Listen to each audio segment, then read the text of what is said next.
Vamos a iniciar el tratamiento de este tema y vamos a hacer como la mayoría ha hecho de los pastores, cambiando un poquito el foco por ahí de lo que el título por definición nos puede llegar a hacer entender. Vamos a hablar del hombre frente a su sociedad, el hombre frente a su contexto histórico, social, frente a su generación. Así vamos a enfocar el tema hoy.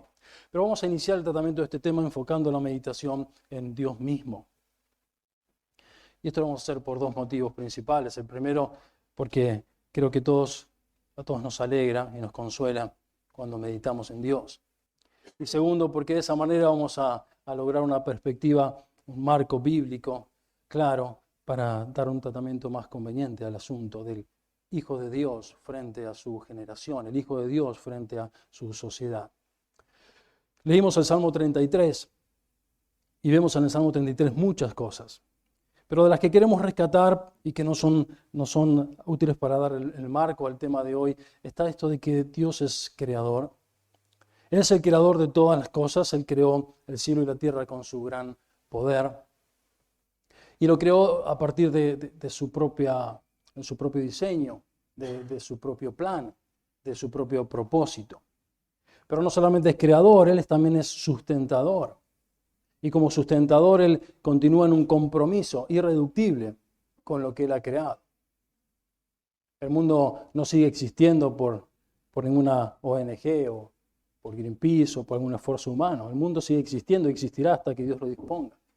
Porque Dios es el creador y es el sustentador.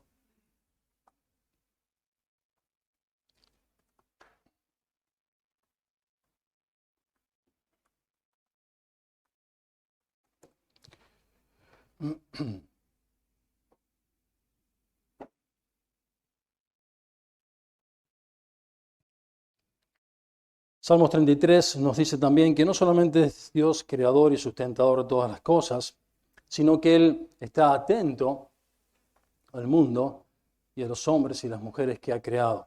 Y no solamente atento en cierto sentido, sino que Él está atento a todas sus obras. Dios creó, Dios sustenta y Dios está atento a todas las obras de los hijos de los hombres, a toda la raza humana.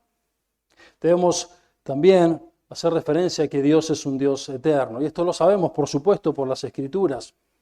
Pero como desde el templo, Dios eterno, Moisés decía en Deuteronomio, Él es la roca, Él es el eterno Dios, Él es tu refugio. Y acá abajo también, los brazos eternos. Dios no es el Dios eterno solamente arriba en los cielos, Él es el Dios eterno aquí abajo en la tierra. Y como Dios eterno también es el Señor del tiempo. Y nosotros estamos muy acostumbrados a vivir sumidos en el tiempo y controlados y cronometrados por el tiempo. Sin embargo, el tiempo no es algo que existió siempre como lo conocemos y lo vivimos hoy. Es algo que Dios creó y bajo lo cual Él nos sometió. Y Él mismo, Apocalipsis capítulo 10, nos dice en algún momento ahí el ángel que está parado con un pie en el mar y otro pie en la tierra, proclama y dice, el tiempo no será más. El Dios eterno es el Señor del tiempo. Le dará un inicio y le dará un fin. Y es interesante porque en ese contexto el ángel hace e invoca a Dios como el creador del cielo y de la tierra y de todas las cosas que en ellos hay. Él es el Señor del tiempo. Pero este Dios eterno, que es Señor del tiempo, también es el Señor del espacio. Y entiéndase esto, que tanto el tiempo como el espacio son las dos dimensiones en las cuales toda la creación de Dios ha sido sujetada. Y todos hemos sido limitados en un tiempo y en un espacio. Y Dios es el Dios del tiempo y es Dios del espacio. Y el Dios mismo, el Dios Padre, allí en Apocalipsis, también en el capítulo 21, cuando vemos la única vez que vemos a Dios Padre hablando desde el trono, Él dice, yo hago nueva todas las cosas. Un nuevo tiempo, un nuevo espacio. El Dios del tiempo, el Dios del espacio, que es eterno, es el supremo Dios omnipotente. Y en 1 Crónicas 29, del rey David, ¿se acuerdan estas palabras del rey David? Tuya es, oh Jehová, la magnificencia, el poder, la gloria, la victoria y el honor, porque todas las cosas que están en los cielos y en la tierra son tuyas. Tuyo, Jehová, es el reino, y tú eres excelso sobre todos. En tus manos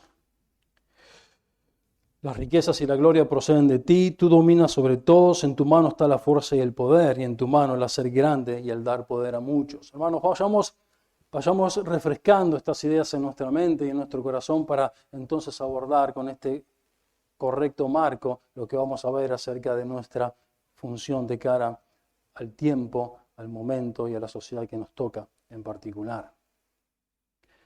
Josafat, el rey, cuando se acercó al Señor, cuando los amonitas y moabitas les querían invadir, él dijo: ¿no eres tú el Dios de los cielos y de la tierra? ¿Y tienes dominio sobre todos los reinos de las naciones? ¿No está en tu mano tal fuerza y poder que no hay quien te resista? Y no vamos a ir a más pasajes, pero Salmos 2 nos habla acerca de cómo Dios ha dominado y domina la historia. Porque Él es Dios, Señor del tiempo, es Señor del espacio, pero es también Señor de la historia. Y sabemos que Dios, como soberano Dios en su decreto eterno, ha dispuesto el devenir de la historia en todos sus detalles. Y debemos creer que Dios es soberano y que es un Dios absolutamente soberano. Y no solamente en las cosas macro, sino en mi propia vida y en mi situación y condición actual. Yo soy lo que soy, estoy donde estoy, porque Dios es soberano en manera absoluta. Job. Interesante el libro de Job, ¿no? Pero Job 23, en todo su luchar entre sus conceptos limitados y el Dios que le estaba llevando a un escalón más alto en cuanto al conocimiento de él dice: si Él determina una cosa, ¿quién lo hará cambiar? Su alma deseó e hizo. Y al final, concluyendo, Job dice: no hay pensamiento que se esconda de ti. Yo conozco que todo lo puedes y no hay pensamiento que se esconda de ti. Dios es el soberano absoluto y como soberano absoluto es el Señor de la historia. Nabucodonosor dijo en Daniel, ¿se acuerdan? Con esa experiencia humillante que él debió pasar por su vanagloria, por su orgullo, pero él terminó reconociendo que Dios es el Altísimo. Él es el Altísimo. Y todo el mundo debe alabarlo y glorificarlo porque Él vive para siempre. Su dominio es sempiterno, su reino por todas las edades. Todos los habitantes de la tierra son considerados como nada y Él hace según su voluntad en el ejército del cielo y en los hombres en la tierra. No hay quien detenga su mano y le diga: ¿qué haces? Así como el Salmo 33 expresaba esta soberanía de Dios sobre todas sus obras, sobre el tiempo, sobre el espacio, sobre su creación, sobre los hombres, la expresa también Nabucodonosor. Y como rey, él lo expresa desde alguien que reina soberanamente, desde alguien que reina por sobre todos, de una manera suprema. Nabucodonosor había creído que él era ese rey, pero él debió reconocer que Dios era ese rey. Pero también a todo esto debemos entender que Dios es misericordioso, bondadoso. Él es el bien supremo de todo. Y como bien supremo de todo, dice el Salmo 119, bueno eres tú y bienhechor. Y esto significa que Dios es bueno en su carácter, perfectamente bueno, totalmente bueno. Él es la bondad, pero que todo lo hace bien. Tú eres bueno y haces únicamente el bien. Podría ser otra traducción de Salmo 119. El Salmo 145 también nos describe las bondades del carácter de Dios o la bondad de Dios. Y dice Salmo 145:9, bueno es Jehová para con todos, sus misericordias sobre todas sus obras. Te alaben, oh Jehová, todas tus obras, tus santos te bendigan, la gloria de tu reino digan y hablen de tu poder. La gloria de tu reino digan y hablen de tu poder. Tengan en mente este pasaje. para hacer saber a los hijos de los hombres sus poderosos hechos y la gloria de la magnificencia de su reino. Tu reino es reino de todos los siglos, tu señorío todas las generaciones. Sostiene Jehová a los que caen, levanta a los oprimidos. Los ojos de todos esperan en ti, y tú les das su comida a su tiempo. Abres tu mano, colmas de beneficio a todo ser viviente. Justo es Jehová en todos sus caminos y misericordioso en todas sus obras. Nuestro Dios, este Dios que es absolutamente soberano, el Dios que es el sublime, el que es el supremo, el que creó todas las cosas con la palabra de su poder y las sostiene con su poder, es el mismo que ejerce un dominio absolutamente bondadoso. Todas sus obras se benefician de la forma misericordiosa en que Dios se comporta. Y tenemos indicios súper abundantes de que Dios es un Dios bondadoso, misericordioso, y que toda la creación, consciente o inconscientemente, levanta sus ojos para esperar el sostén que viene de Dios. Bueno eres tú y bienhechor. Por último, vamos a considerar que Dios es santo. Santo, santo, santo es el Señor. Proclamaban allí los serafines en Isaías capítulo 6. Santo, santo, santo es el Señor. Y bien sabemos que la santidad de Dios no solamente está vinculada con su perfecta pureza, con su absoluta pureza, sino con ese carácter, con esa calidad, con esa condición de un ser único. Dios es un ser absolutamente distinto a cualquier otro ser en existencia. Él es único. Cuando el ángel Gabriel va al encuentro de María y le anuncia el nacimiento del Señor Jesucristo, en Lucas capítulo 1, él le dice, el santo ser que nacerá. Pero una traducción correcta es lo santo que nacerá. Lo santo, exclusivamente santo, como nadie lo es. Y la santidad de Dios es el atributo de Dios que le da belleza a todos los atributos. Muchos teólogos y comentaristas dicen esto. Y esta es la verdad. Me llamó la atención, estaba leyendo en mis devocionales Ezequiel. Y en el capítulo 43 de Ezequiel, no lo busquen, pero ustedes saben, en Ezequiel 40, 41, 42, 43, hay una descripción del templo. Y Dios se toma un tiempo extra para explicarle a Ezequiel cómo va a ser ese tiempo y le da medidas y cómo son las puertas y cómo son las ventanas y cómo son los muros y cómo está determinado que ese templo sea. Y uno se pregunta por qué. Pero lo más llamativo es que cuando termina de mostrar todo eso, bueno, al inicio Dios le dice a Ezequiel, le dice, mira con tus ojos, oye con tus oídos, pon tu corazón en todas las cosas que te muestro, porque para que yo te las mostrase has sido traído aquí. Cuenta todo lo que ves a la casa de Israel. Quiero que tomen ese versículo. Cuenta todo lo que ves a la casa de Israel. Al terminar en el capítulo 43, él dice, porque poniendo a ellos, estaba hablando de la profanación del servicio sacerdotal a Dios, poniendo a ellos un umbral junto a mi umbral y su contrafuerte junto a mi contrafuerte, mediando solo una pared entre mí y ellos, han contaminado mi santo nombre. Entonces Dios hace una pared ahí de separación y es interesante porque la pared mide 250 metros de largo y 250 metros de ancho. Porque Dios determinó que para que su santidad continúe siendo tal, tenía que haber una separación con el resto. Y esa separación tiene que ser significativa. Ahora, dice Ezequiel, toma todo esto que te mostré, todas las medidas y toda la descripción del templo, y muéstraselos a la casa de Israel. Háblales y avergüéncese de sus pecados, dice Dios. Pero yo pensaba, ¿no? ¿Por qué Dios cree y dice que el diseño de esa casa, con todos sus detalles excepcionales, iban a hacer que Israel se avergüence de sus pecados? Y la respuesta está en los versículos siguientes. Y dice, hazles entender, y si no se avergüencen de sus pecados, hazles entender el diseño de la casa, su disposición, salidas sus entradas, sus formas, todas sus descripciones, todas sus configuraciones, todas sus leyes, y descríbelo delante de sus ojos para que guarden toda su forma y todas sus reglas y las pongan por obra. Esta es la ley de la casa. Sobre la cumbre del monte, el recinto entero, todo en derredor será santísimo. He aquí que esta es la ley de la casa. La santidad del Señor estaba allí demostrada.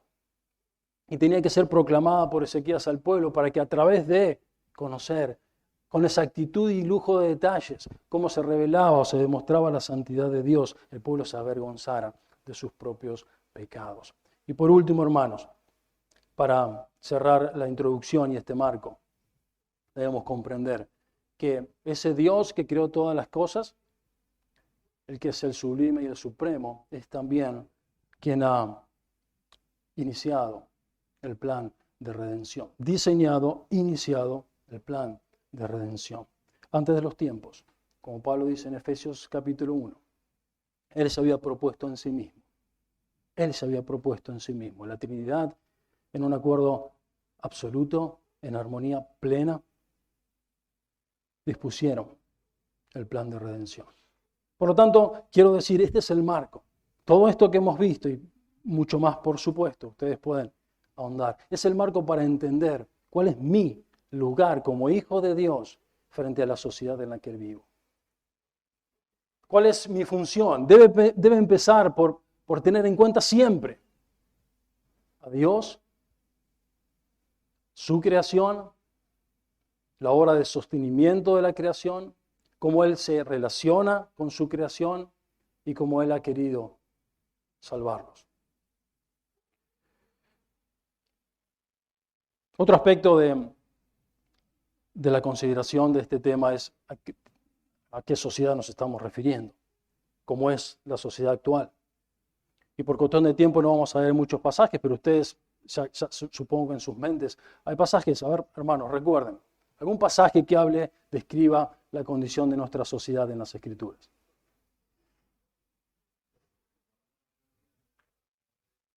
¿Cómo? Muy bien, amadores de sí mismos, vamos a quedarnos con eso, amadores de sí mismos. ¿Qué más? Romanos 1, muy bien, 18 en adelante, ¿no es cierto? Una condición de hombres. Filipenses 2, que dice que es una sociedad maligna y perversa, en medio de la cual resplandecéis como luminares en el mundo. Efesios 2, la sociedad que bajo el maligno dice que sigue la corriente, ¿sí?, de este mundo, que es una corriente impulsada por el mismo Satanás. Por lo tanto, sabemos perfectamente que la sociedad a la cual nos estamos refiriendo es una sociedad que está bajo el maligno, impulsada por una corriente que la aleja de Dios en términos de sumisión, pero la acerca a Dios en términos de rebeldía, de oposición. Las fuentes de maldad en nuestra sociedad, en nuestro mundo, en el presente siglo malo, Satanás y sus demonios, sin lugar a dudas. La raza caída con su corazón engañoso y perverso, sin lugar a dudas. Pero también hay una tercera dimensión como fuente de maldad, y podemos llamarla la asociación entre Satanás y el hombre caído. Porque vamos a Apocalipsis, quizás capítulos 12, por ejemplo, de Apocalipsis, cuando se describe el apóstol Juan dice, viene del cielo una gran señal, una mujer que estaba con dolores de parto, ¿recuerdan? ¿Sí? A punto de dar a luz. Y tenía ciertas características que nos hacen entender el pueblo de Israel, la iglesia del Señor Jesucristo, que es la iglesia, que es la mujer allí. Está a punto de dar a luz y Juan dice, vio otra señal. Y esa otra señal es un dragón, es la serpiente antigua, Satanás. Y esas dos señales estaban en oposición y la mujer estaba por dar a luz un niño, un bebé, que es Jesucristo, que es arrebatado para el trono de Dios, el que regirá con vara de hierro a las naciones. Pero del otro lado estaba Satanás. Y Satanás quería devorar ese niño. Y Satanás no estaba solo. En la descripción de Apocalipsis 12 se nos dice que Satanás arrastraba la tercera parte de las estrellas, muy probablemente refiriéndose a los demonios que se rebelaron junto con él. Pero aparte se nos describe a Satanás en su condición de socio del hombre mortal. Allí hay cuernos, y ustedes saben que representan los reinos de la tierra y los hombres que se han aliado con Satanás para, fusionados, resistir al Señor Jesucristo a través de sistemas políticos, sistemas religiosos, sistemas militares, sistemas económicos. Pero todo ello en contra del ungido de Cristo. Nosotros vivimos en esa sociedad descrita en Apocalipsis 12. Una sociedad donde Satanás es el impulsor de la maldad, donde el corazón del hombre fácilmente es atraído, inclinado a la maldad, pero donde hay asociaciones, sistemas que funcionan en contra de Cristo, en contra del establecimiento del reino de Cristo. Y pelearán contra el Cordero, pero el Cordero los vencerá. Porque Él es Señor de señores y Rey de reyes, y los que están con Él, elegidos, llamados y fieles. Elegidos, llamados y fieles. Todas cosas que provienen de Dios para nosotros. Así es la sociedad en la que vivimos, una sociedad que vive en oposición a Dios. ¿Y qué de nosotros? ¿Quiénes somos nosotros? ¿Qué papel jugamos en ese mundo? ¿Perdón? Corderos en medio de lobos. Qué descripción, ¿no es cierto? Corderos en medio de lobos. Redimidos por la gracia de Dios, reconocemos eso. Pecadores, redimidos por la gracia de Dios. Que venimos a ser ciudadanos ¿de dónde? Celestiales. Yo no tengo intereses personales acá. Esa es la cuestión. Es decir, cuanto antes el Señor me lleve, voy a estar contento. Pero, sin embargo, en el diseño de Dios, en su soberana voluntad, en su decreto eterno, Él dispuso que los incrédulos, que los perdidos, crean a través de ¿qué? De la locura de la predicación. Y para la predicación, Dios ha querido usar ¿a quién? A la iglesia del Señor Jesucristo. Pecadores redimidos. Hoy hablamos a la mañana con Hugo. Decía, Cornelio recibió a los ángeles. Pero no fue a través de los ángeles que recibió la predicación del Evangelio. Sino que los ángeles le dijeron, anda a buscar a Pedro, porque él te va a predicar el Evangelio. ¿Y por qué no hacemos más fácil y me predicas vos el Evangelio? Porque el diseño de Dios es que los pecadores redimidos prediquen el Evangelio. Redimidos por su gracia, venimos a ser ciudadanos celestiales. Pablo dijo, nuestra ciudadanía está en los cielos, Filipenses 3:20, de donde esperamos al Señor, al Salvador Jesucristo, el cual transformará el cuerpo de la humillación nuestra para que sea semejante al cuerpo de la gloria suya, con el poder con el cual puede cambiar también todas las cosas. Hebreos 11:8 nos habla del ejemplo de Abraham. Abraham, ¿se acuerdan? Isaac, Jacob, iban en tiendas, reconociendo que eran extranjeros y peregrinos, que buscaban una patria, pero no era de acá, celestial. Y entonces Dios no se avergüenza de llamarse Dios de ellos, porque les ha preparado una ciudad. Ciudadanos del cielo, pero estamos en la tierra. Pablo le escribe a los romanos, y es interesante que en la carta a los romanos, es decir, capital del imperio, Pablo tenga que dedicar específicamente en el capítulo 13 esos versículos que hablan acerca de la sujeción a las autoridades, el pago de los tributos, o el no vengarse de los enemigos. Como de alguna manera ustedes saben, el imperio romano tenía miedo de que el cristianismo genere entre los esclavos, que eran más del 50% de la población de Roma, una revuelta, una revolución. Y Pablo dice, nuestro corazón no es un corazón que se rebela contra la autoridad, porque la autoridad fue puesta por Dios. Y el que se rebela contra las autoridades está cuestionando la planificación de la historia que ha hecho Dios. Y puede ser que no te gusten las autoridades, y Dios no está diciendo que Él está de acuerdo con todas las autoridades, eso es así. Sin embargo, la autoridad o el orden que viene a través de la autoridad es una de las gracias de Dios en nuestra sociedad caída, porque de esa manera Él de alguna manera retiene, controla, pone límites a la maldad del hombre. Pero también le dice paguen tributo, ¿no? No dice solamente impuestos, no es el impuesto por un bien que yo recibo del Estado, es el tributo que cobraba una nación cuando subyugaba a otra. Y esto es lo que sufrían los judíos del imperio romano. ¿Cómo hago todo eso? No debáis a nadie nada, sino el amaros los unos a los otros. ¿Cómo hago todo eso en este mundo? Bueno, vamos a retrotraernos. Romanos capítulo 12, versículo 1. Hermanos, os ruego, por las misericordias de Dios, que presentéis vuestros cuerpos en sacrificio vivo, santo, agradable a Dios, que es vuestro culto racional. Y dice, no os conforméis a este siglo, sino transformaos por medio de la renovación de vuestro entendimiento, para que así comprobéis cuál sea la buena voluntad de Dios agradable y perfecta. Estaba ayer Matías, decía, que comprender la voluntad de Dios tenía que ver con entender el plan de redención. ¿En dónde estoy yo metido? ¿Cuál es mi contexto de vida?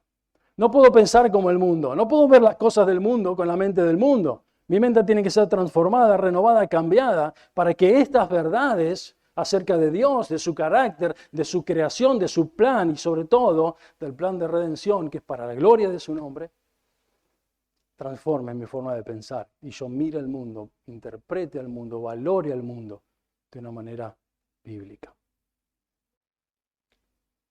Vivir en este siglo implica el desafío para los hijos de Dios de ver el mundo como Dios lo ve. El Señor Jesucristo dijo, si mi reino fuera de este mundo, mis servidores pelearían. Pero ustedes, ¿dónde ven mis servidores? No están peleando. Esto es cómo nos ubicamos en tiempo y en espacio. Cómo nos ubicamos en nuestra realidad generacional. Cómo entendemos el mundo, la sociedad en que vivimos con todas sus cosas que nos desorientan, nos traen confusión. Ya no sabemos a dónde va esta sociedad, ¿no? Renovados en el espíritu de vuestra mente. Necesitamos renovarnos en el espíritu de nuestra mente. Pablo termina el capítulo 13 diciéndole a los romanos, y esto conociendo el tiempo, que los días son malos. Y entonces empieza a hablar de que debemos vivir como de día, honestamente, no en glotonerías. Pero dice, esto conociendo el tiempo. Hermanos, hay una necesidad de que interpretemos el tiempo, que conozcamos lo que está sucediendo en nuestra generación, en nuestro entorno, en nuestra sociedad. Pero no para pensar como el mundo piensa, porque no vamos a moldear nuestra forma de pensar, lo que se llama cosmovisión, cómo vemos el mundo por lo que el mundo piensa, sino justamente para hacer la voluntad de Dios en este mundo. Les pido por favor que me acompañen a Lucas capítulo 3. Vamos a ver, vamos a obviar un paso que el pastor que ayer enseñó acerca de ser padre. ¿Cómo es su nombre, hermano? Víctor. Nos enseñaba de Génesis capítulo 1 y capítulo 2. Un patrón que se va a cumplir en todas las escrituras. Dios crea un hombre, lo capacita, luego ¿qué hace? ¿Qué hizo con Adán? Lo tomó y, ¿se acuerdan lo que dijo el pastor Víctor? ¿Lo puso dónde? Un lugar, ¿quién creó ese lugar? Dios. Porque Dios es soberano, absolutamente soberano. El lugar donde estás hoy, sea tu familia, sea tu vecindario, tu iglesia, eso es creación de Dios. Dios los dispuso así. Ahora, no solamente es eso, nos pone en un lugar, ya nos capacitó y ahora nos da responsabilidades y propósitos. Responsabilidades, labrar, cuidar, fructificar y mandamientos. Tremendo. Los mandamientos de Dios a Adán. De todo podés disfrutar. Esta es la bondad de Dios, que cómo se entrega en este sentido al hombre, nosotros como pecadores regenerados para disfrutar de Dios. De esto no, pero de todo esto sí. Y nosotros elegimos el no. Este patrón lo vemos en Abraham. Dios lo toma de Ur de los Caldeos, lo pone en la tierra prometida y le da la promesa de la simiente. Y allí Adán tiene un nuevo sentido, función, propósito, responsabilidades. Lo vemos en el Moisés, como Dios lo toma del desierto, lo lleva a Egipto para que sea el libertador del pueblo de Israel, etc. Lo vemos en David, Dios los toma detrás de las ovejas y lo pone a reinar sobre su nación, sobre su pueblo. Y el testimonio del libro de los Hechos es que David, ¿qué hizo? Antes de morir, dice, sirvió a su generación. Tuvo un impacto en su entorno. El apóstol Pablo, mismo patrón, y tú y yo, mismo patrón. Dios, dijo Job, en todo esto no pecó Job, ni atribuyó a Dios despropósito alguno. No hay falta de propósito en las acciones de Dios. No hay un tirar a la marchanta el tiempo. Dios siempre actúa con propósito. Lucas 3. Vamos a ver el ejemplo de Juan el Bautista. Y ya no sé hasta qué hora tengo. Estoy como perdido. Si alguien me orienta.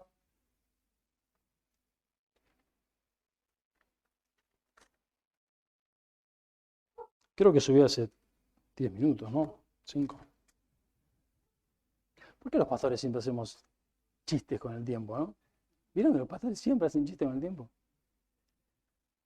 No sé hasta qué lo tengo.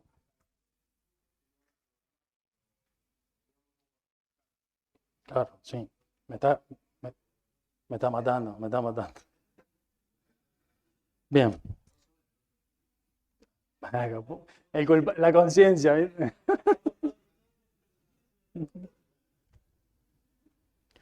Lucas 3.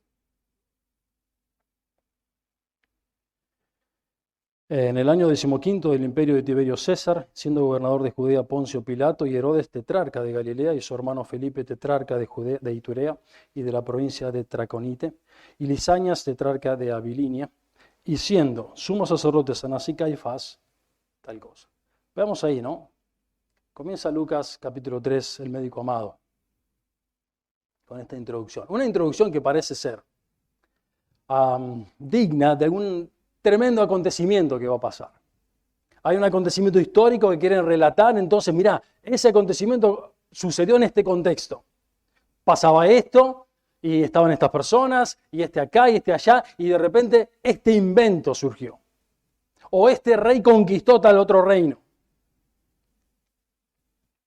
Y no fue así. Lucas se toma todo ese tiempo y se ocupa ese espacio en las Escrituras para describir el contexto cultural, social, político, militar, económico, en el cual Juan el Bautista iba a tener que desarrollar su ministerio. Debemos vivir, hermanos, el Evangelio de Dios en conexión con nuestra generación. Juan el Bautista nació en un mundo difícil. Todos nacemos en un mundo difícil. Los gobernantes que describe estos primeros versículos de Lucas capítulo 3 eran terriblemente impíos. Tiberio César es el segundo emperador de Roma. Roma nació ya por 750 y pico antes de Cristo. Era una monarquía, después se convirtió en una república, ¿sí? Con el Senado y todo lo demás que conocemos, aunque sea de las películas. Pero en el año 27 antes de Cristo eso había sucumbido, había fracasado, y entonces se convirtió en un imperio. Ahora, el emperador se había convertido no solamente en el sumo gobernador del imperio romano, que tenía todo el poder, sino que se había convertido en un dios. Y no solamente Dios, sino el espíritu de Roma era adorado en todo el imperio. Y ustedes saben, los cristianos, todo el mundo en el imperio, podía ser politeísta sin problema y tener sus dioses paganos, pero una vez al año tenían que tomar un puñado de incienso e ir a ofrendarlo al espíritu de Roma y al César. Y proclamar, César es Señor. Esto trajo muchos problemas a los hijos de Dios, a la iglesia de Cristo, a los cristianos, que no estuvieron dispuestos a proclamar que había otro Señor que no sea Cristo. Y el Imperio Romano no solamente tenía esto como una cuestión religiosa, al Imperio Romano no le importaba la religión. Vos podías tener tus dioses, ustedes conocen el sincretismo religioso del Imperio Romano, que muy bien utilizó la Iglesia Católica para aliarse en el poder. Ustedes lo conocen. Al Imperio Romano no importaba la religión. Usted podía tener su propia religión. Pero la unión que provocaba en el imperio, que todos adoraban al César, eso sí les importaba. Ustedes saben una descripción que hace el profeta Daniel en el capítulo 2 de Daniel del Imperio Romano. Hierro mezclado con barro. Y esto que iba a hablar, dice Daniel, de que iba a ser un imperio dividido, nunca unido. Y el Imperio Romano tuvo esta característica hasta que cayó en el siglo V después de Cristo. Un imperio dividido. Ellos necesitaban algo que los una, y ese era el emperador. Por lo tanto, cuando un cristiano se negaba a proclamar que el César era Señor, era muerto. No porque no podía tener su religión, sino porque estaba atentando contra la unidad del Imperio Romano. En ese contexto, no solamente estaba Tiberio César, me llamó la atención, Tiberio César se lo describe como el tristísimo, dicen que era el emperador más triste, la persona más triste que existía en el imperio, y había sido un gran general. Pero estaba Herodes, los hijos de Herodes, el grande. Eran tremendos, asesinos. Y Juan el Bautista lo va a padecer. Termina este capítulo encerrado y luego va a ser decapitado por el mismo Herodes.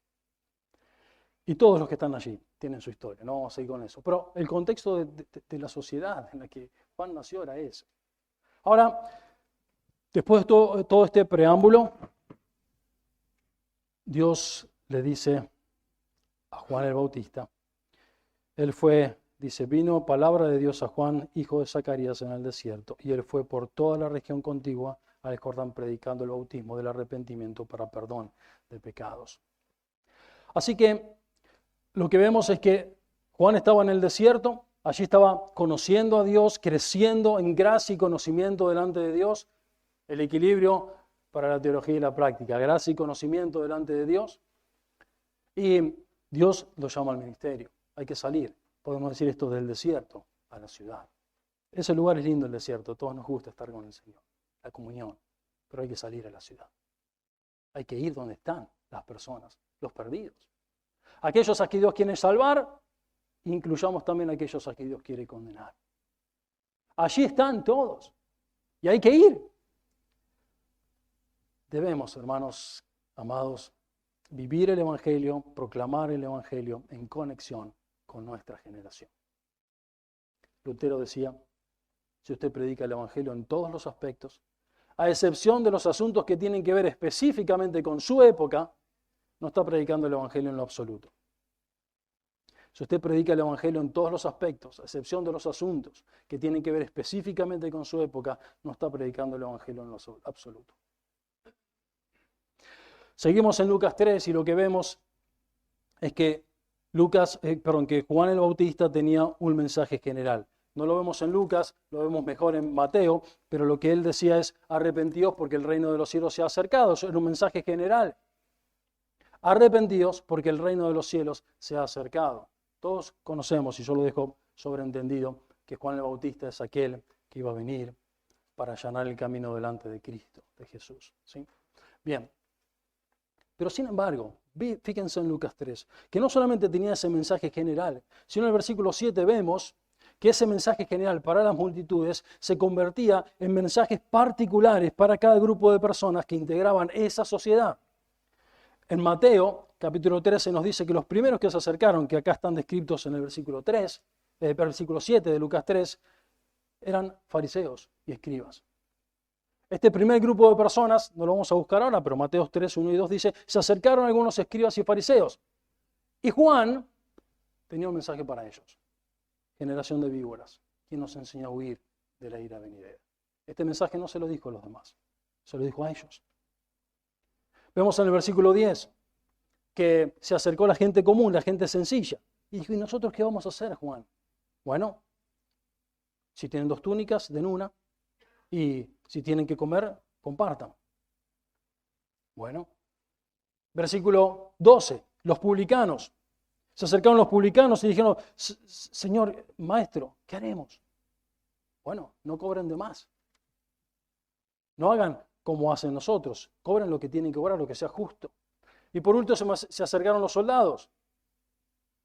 Y dijeron, bueno, Juan, ¿y nosotros qué hacemos? Soldados, bueno, ustedes no extorsionen, no calumnien y Conténtense con su salario. Hermanos, Juan el Bautista conocía a las personas de su generación y tenía un mensaje de Dios direccionado a cada uno de los grupos que componían su generación. No a todos le dijo lo mismo. Dios le había dado sabiduría para que él tuviera palabras específicas para cada uno de los grupos que componían su sociedad. ¿Con quién terminó hablando Juan el Bautista en este pasaje?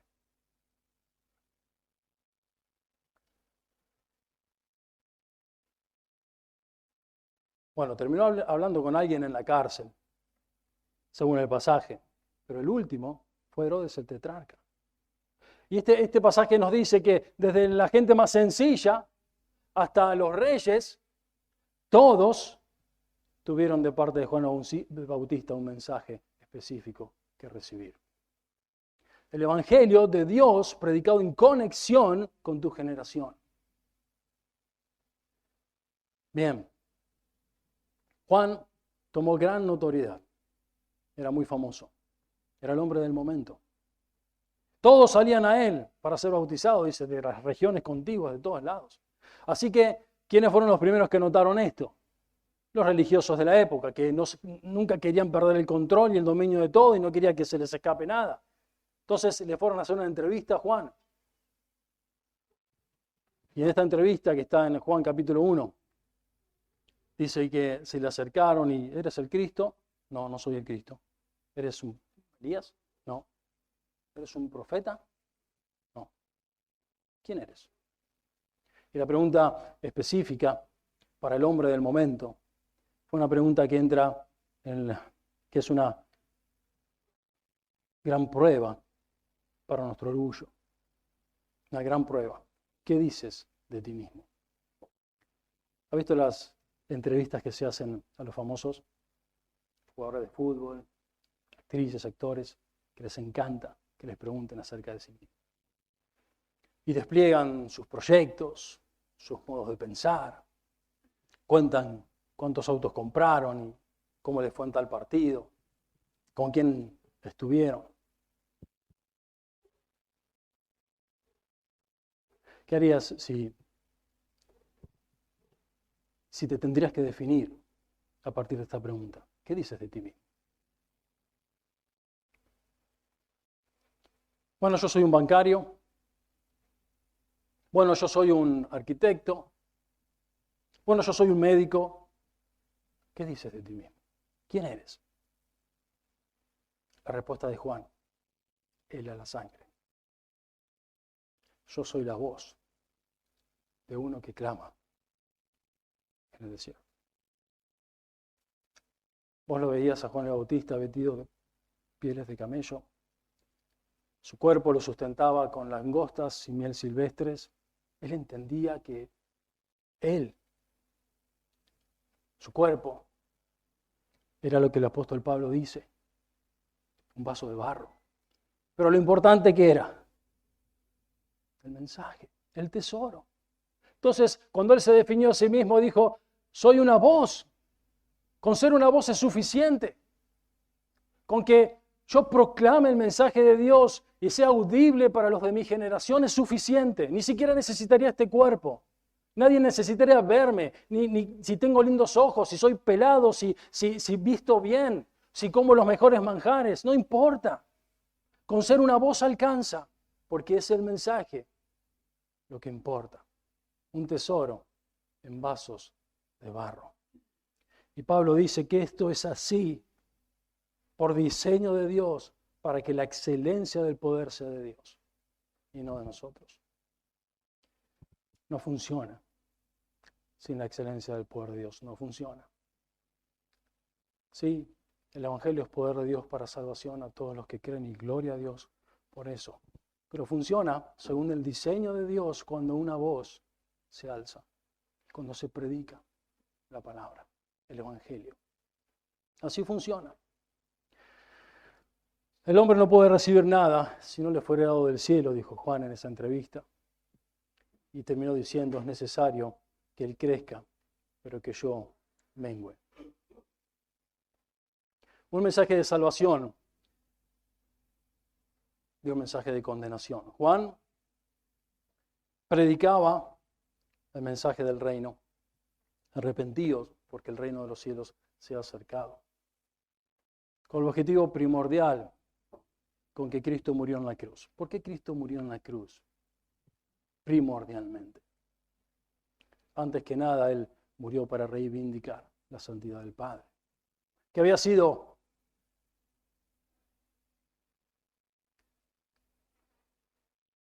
no sé cómo decirlo, pero ensuciada en la transgresión de su ley. Y Juan predicaba para eso. Muchas veces nosotros, y está bien que prediquemos el Evangelio para salvación, porque el Evangelio es poder de Dios para salvación, pero debemos entender que el Evangelio de Dios es primordialmente para reivindicar la santidad de Dios, Padre. Y que muchas veces ese Evangelio, al ser proclamado, no trae salvación, sino condenación. Pablo le dijo a los corintios, ustedes son olor de Cristo, en los que se salvan y en los que se pierden. Para algunos olor de vida para vida, pero otros olor de muerte para muerte.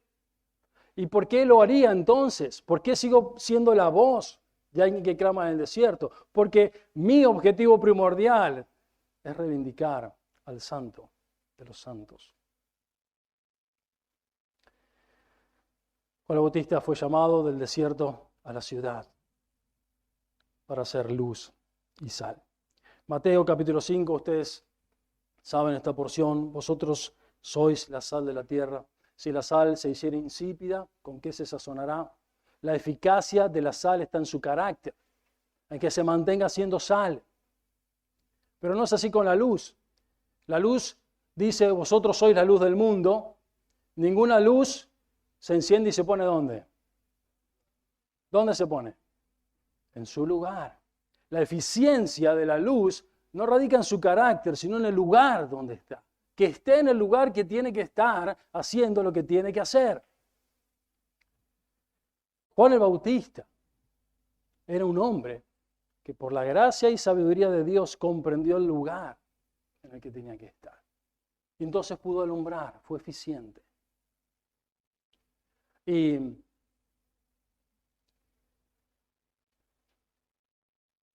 el Señor Jesucristo dijo de Juan, en Juan 5:35, mismo Hijo de Dios, dando testimonio de Juan, dijo, Él era una antorcha que ardía y alumbraba. Y vosotros quisisteis regocijaros por un tiempo en su luz. Él era una antorcha. La antorcha, a diferencia de una lámpara, tiene que ser portada por alguien. El lugar que Juan el Bautista ocupaba estaba 100% en las manos de su Padre Celestial, del Dios soberano. Y tenía todo que ver con la generación que lo circundaba. Él terminó siendo una voz para su generación. Y el Señor Jesucristo dice, Él era una antorcha que ardía y alumbraba. Ardía primero y alumbraba la consecuencia. Jeremías ardía y después alumbraba. Pablo ardía y después alumbraba. Daniel ardía y después alumbraba. Moisés ardía y después alumbraba. En las manos de Dios su presencia ardía, pero cuando iba a la sociedad alumbraba. Y dice, quisisteis regocijaros por un tiempo en su luz. ¿Quiénes? Vosotros. ¿Quiénes? La sociedad. La generación que circundaba a Juan el Bautista vio en Juan el Bautista que esa verdad que él proclamaba era la luz que venía de Dios. ¿Y qué dijeron? Queremos regocijarnos en su luz. Más allá de quién fue salvo o no fue salvo, ¿qué pasó con esas personas? A lo que quiero apuntar es al hecho de que Juan el Bautista fue eficiente porque ocupó el lugar que Dios le permitió ocupar de cara a su generación. ¿Por qué los hijos de Dios no levantamos la voz en nuestra generación? Ustedes saben cómo está nuestra generación. Nos molesta la ideología de género. Nos molesta que se nos venga a decir cómo tiene que ser el matrimonio y la familia. ¿Quién? ¿Con qué autoridad me vas a decir o me vas a enseñar cómo vivir el matrimonio y la familia? Nos molesta, pero ¿entendemos cuál es nuestro lugar de cara a la generación que nos toca? ¿Entendemos cuál es nuestro lugar como hijos de Dios en esta sociedad? Voy a terminar con dos cositas. La iglesia primitiva, Hechos capítulo 4. Pedro y Juan, predicando a Cristo, fueron encarcelados. Como no tenían nada que hacer con ellos, los amenazaron y los soltaron. Fueron a la iglesia de Cristo, le contaron todo lo que había pasado y todas las amenazas. ¿Qué hizo la iglesia de Cristo? Fue a Dios. Y dijo una oración que comienza así: Soberano Señor. Soberano Señor. Estoy en Hechos capítulo 4, en el versículo 24. Soberano Señor, tú eres el Dios que hiciste el cielo y la tierra, el mar y todo lo que en ellos hay. ¿Se acuerdan cómo empezamos este sermón? El Dios creador, el Dios sustentador, el soberano. Soberano Señor, tú eres el que creó. Y dice que por boca de David, tu siervo, ya dijiste por qué se amotinan la gente y bla, bla, bla. Se reunieron los reyes y los príncipes, porque esto fue lo que sucedió, versículo 27, verdaderamente se reunieron en esta ciudad contra tu Hijo Jesús, a quien ungiste. ¿Quiénes? Herodes, Poncio Pilato, judíos y gentiles. Se odiaban Herodes y Poncio Pilato, pero se juntaron contra Jesús. Se odiaban gentiles y judíos, pero se juntaron contra Jesús. Pero eso no era una sorpresa para nadie. Dios lo había dicho. ¿Quién? El soberano. ¿Quién? El dueño de la historia, el Señor del tiempo, del espacio, y el que te tomó y te puso en el lugar donde te puso. Él ya lo sabía, y la iglesia primitiva tenía tal conciencia de este Dios, que podían encarar la situación social, generacional, con suma sabiduría, y no solamente sabiduría, sino en el poder del Espíritu. Porque ellos van al Señor en oración, le cuentan las amenazas, Señor mira sus amenazas, no nos importan las amenazas. ¿Saben qué decía la iglesia? Nos importa que nos está generando temor. Nos da miedo. Entonces, danos de nuevo. La oración de la iglesia de Cristo fue: yo quiero ser esa voz, pero tengo miedo. Danos de nuevo. Y Dios, que conoce el secreto absoluto de nuestros corazones, nuestras intenciones, se alegró con esta oración, como se alegró con la oración de Salomón. Y él dijo: sí, así será.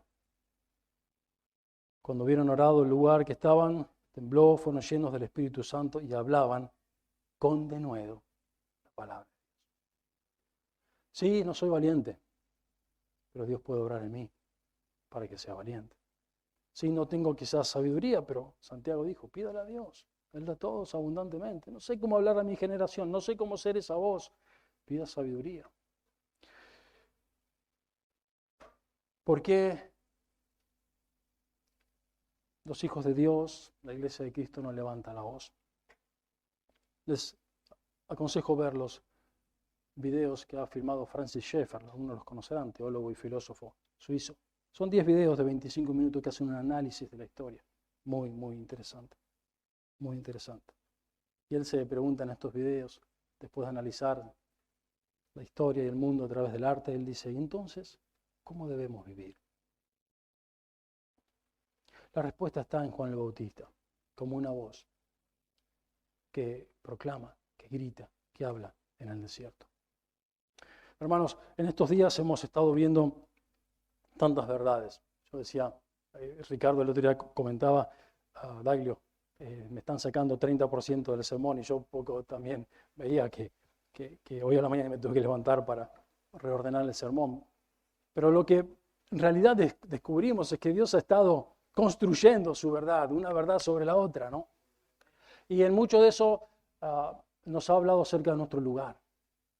El lugar como esposo, el lugar como padre, el lugar como miembro en la iglesia, el lugar como amigo, el lugar como administrador del tiempo. Y ahora hablaba nos habla acerca de nuestro lugar en la sociedad. Un versículo, Proverbios 27:8. Dice así: cual ave que se va de su nido, tal es el hombre que se va de su lugar. Y hagan un poquito de ejercicio imaginativo conmigo y piensen en un nido vacío, abandonado. Piensen.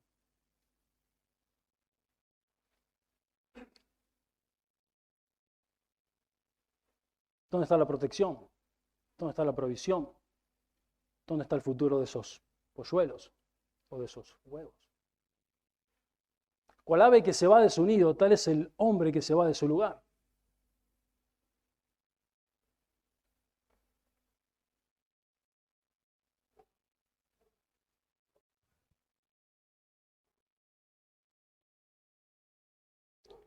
Cuando yo era chico,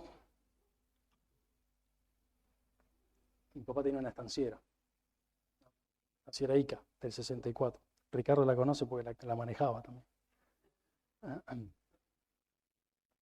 Y mi papá, nosotros vivimos en Buenos Aires, mi papá es en Mar del Plata. Y todos los años para las fiestas íbamos a Mar del Plata a ver a mis abuelos. La estanciera era un fierrazo, pero 400 kilómetros a 110, 120 le costaba. Así que a mitad del camino mi papá siempre paraba para enfriar un poco el motor y extender un poco las piernas. Y siempre en un lugar donde haya árboles, sombra, ¿no? Un lugar. Con mi hermano Marcos nos gustaba ir a encontrar nidos. Porque como era una zona tipo descampada, los aves no se preocupaban de hacerlos muy altos, ¿sabes? Y eso es lo que nos gustaba hacer, encontrar nidos. Si había polluelo mejor, si había huevo mejor, buscar nidos. Y papá siempre nos decía, o alguna vez nos dijo, cuidado con las serpientes, con las víboras, porque muchas veces las víboras van a los nidos, ¿no? O a comerse los huevos, o a comerse los pichones, o a esperar que regresen los adultos, o a veces cuando el nido está abandonado, simplemente lo usan de lugar de refugio, porque está más caliente, o lo que sea. Cuidado con las serpientes, ¿no? Y el apóstol Pablo dijo esta frase, ¿no? Ni deis lugar al diablo.